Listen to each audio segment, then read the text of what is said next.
Hi, welcome and namaste. This is Christopher May welcoming you to my video about doing a house blessing. Now this is a wonderful and powerful ritual that you can perform yourself, and I'm going to teach you everything I know, at least the basics, in a very short period of time so that you can do a house blessing yourself. The benefits of this are tremendous. You can do this when you first move into a home or an apartment, or you first open a business, or you can do it on a regular basis. But the benefits are you're magnetizing, enriching, purifying, energizing, and creating a tremendous amount of a wealth of energy in this space in which you either live or work. So what you put into it is what you're going to get out of it. So remember, it's up to you. Come to it with a good heart, come to it with a clear mind, and as you've done it several times, you'll probably find you really enjoy it and you actually look forward to it, as I do when I do in my business, in my home. The house blessing can be adapted to any tradition. It doesn't matter if you're Buddhist, Christian, Muslim, Jewish, or from any other tradition, Wiccan, or even non-denominational interfaith.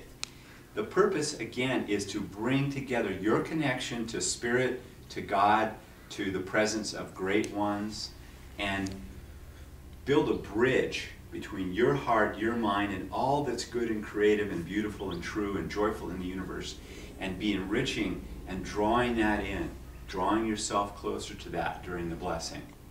Okay, now about how we're going to do it.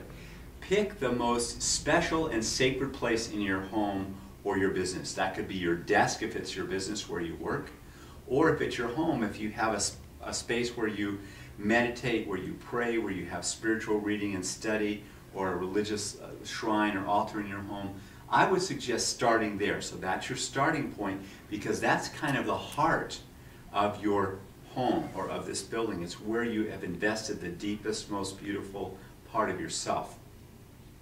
So we're going to start there. Now, what to pray?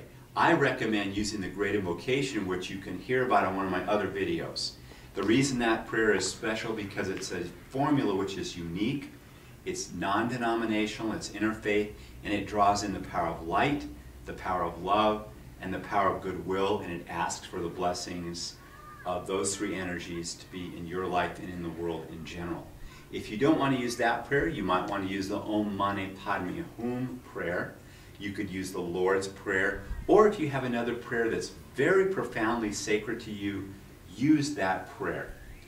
So we have the space, we have the intention, we have the prayer, and now let's go to the mechanics of doing it. I would suggest you start in a clockwise direction in that part of your home or your office and move clockwise throughout that one room, saying the prayer, saying the blessing. I also recommend that you use a piece of incense, or a stick of incense rather. You would hold that in your left hand, and then a candle in your right hand. That just sort of brings in the energy of purification, of healing, of illumination.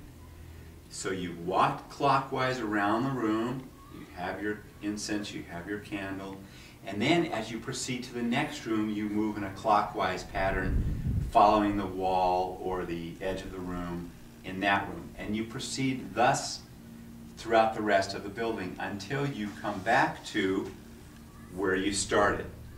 At that point, you're at the closing stage of the blessing.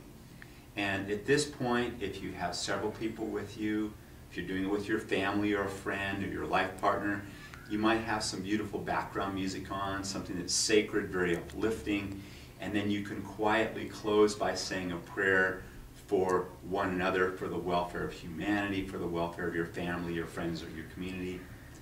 And that prayer could be of your choosing. I like to use Love to All Beings, which is on one of my other videos. And that prayer draws in and expresses the energy of love, the energy of compassion, the energy of joy, and the energy of serenity. So we'll say more about that later. Come on inside.